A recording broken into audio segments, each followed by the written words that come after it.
In the cradle of Sumer, where sheep grazed on verdant plains and the sun beat down relentlessly, lived Dumuzi, the shepherd god. Son of Datur, the goddess of ewes, his crook guided not just a flock, but the very essence of fertility. Ancient Sumerian whispers, etched in clay tablets, spoke of him as a shepherd king who reigned after the great deluge, a testament to his life-giving power. But Dumuzi's heart yearned for more than endless fields. Love, a capricious force even among gods, set its sights on him. The dispute between the shepherd and the farmer sings of a contest unlike any other. Enkidu, the god of irrigation and cultivation, with fields bursting with grain, vied for the hand of the magnificent Inanna, goddess of love and war. Dumuzi, championed by Utu, the fiery sun god, countered with his bounty of fleeces and plump sheep. Though the poem's ending crumbles to dust, whispers tell of Inanna choosing Dumuzi, her heart swayed by the wild freedom he embodied. Yet destiny, a fickle serpent, coiled around Dumuzi's joy. One starless night, as recounted in Dumuzi's dream, a horrifying vision racked the shepherd god. He dreamt of gnashing teeth and chilling shadows, a premonition so vivid it sent shivers down the spines of even the most stoic gods. Panic clawed at Dumuzi. He fled into the tall grasses, his heart hammering a frantic rhythm against his ribs. Only his loyal sister, Inanna, and a trusted friend knew of his hiding place. But trust, like a fragile reed, can be easily broken. The friend, lured by promises of dark power, betrayed Dumuzi's location. Demons, creatures of the abyss, materialized from the swirling dust, their eyes burning with malevolent hunger. Dumuzi, with the agility of a startled mountain goat, sprinted through the tall grass, the demons snapping at his heels. He reached Inanna, his voice ragged with terror, pleading for sanctuary. Inanna, her heart overflowing with sisterly love, hid him in her sheepfold. But the demons were relentless. Like bloodhounds, they followed the scent of fear, their guttural growls echoing across the plains.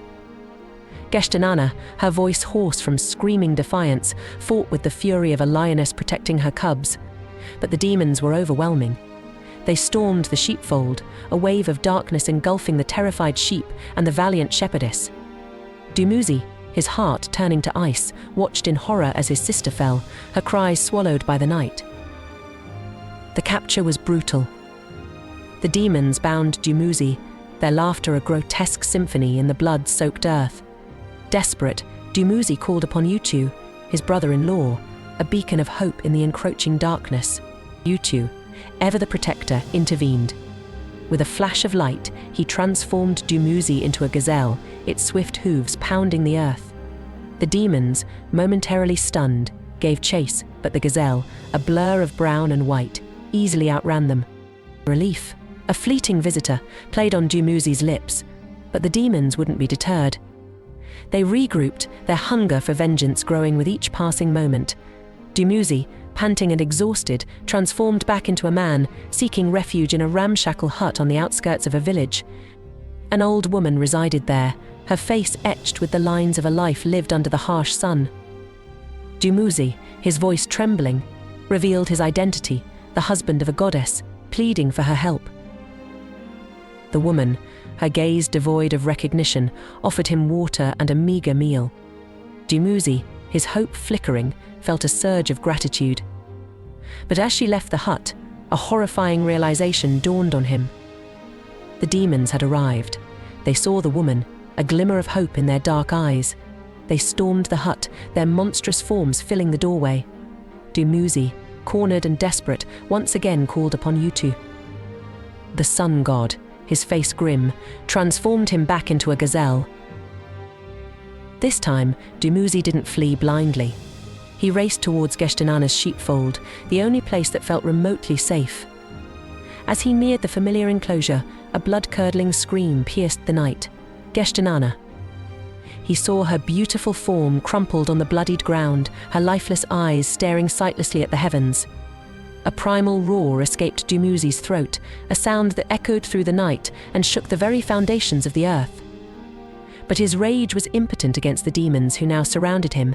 They cackled with glee, their cruel laughter twisting into a chilling chorus.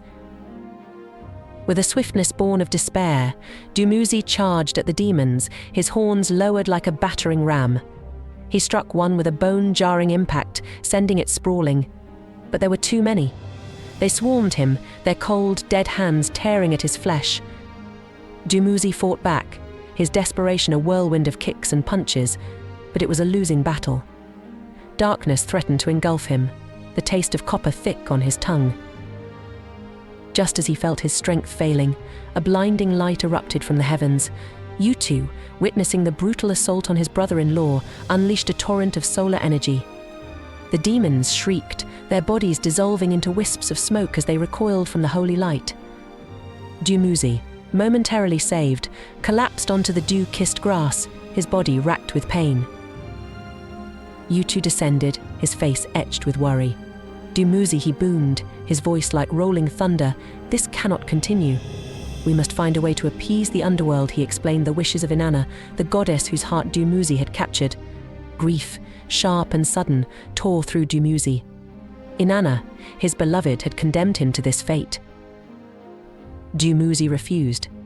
He wouldn't go willingly to that desolate realm. There must be another way, he pleaded, his voice hoarse. But Utu, bound by celestial laws, could offer no solace. A heavy silence descended, broken only by the mournful bleating of a lone sheep, a survivor of the night's carnage. A solution, as bitter as desert wind, emerged. Dumuzi, his spirit broken, would spend half the year in the underworld, a prisoner of the Dark Queen Ereshkigal. But for the remaining months, he would return to the land of the living, his presence ensuring the return of spring and the fertility of the earth. His sister, Inanna, would take his place for the other half, a sacrifice for the land and her brother. With a heavy heart, Dumuzi descended into the gaping maw of the underworld, the light of the sun fading behind him. The cries of the living world grew faint, replaced by the chilling silence of the land of the dead. Dumuzi, the shepherd god, became a symbol of the cycle of life and death, forever bound to the rhythm of the seasons, a reminder that even in the darkest depths, hope, like a stubborn seed, waits for the warmth of the sun to sprout anew.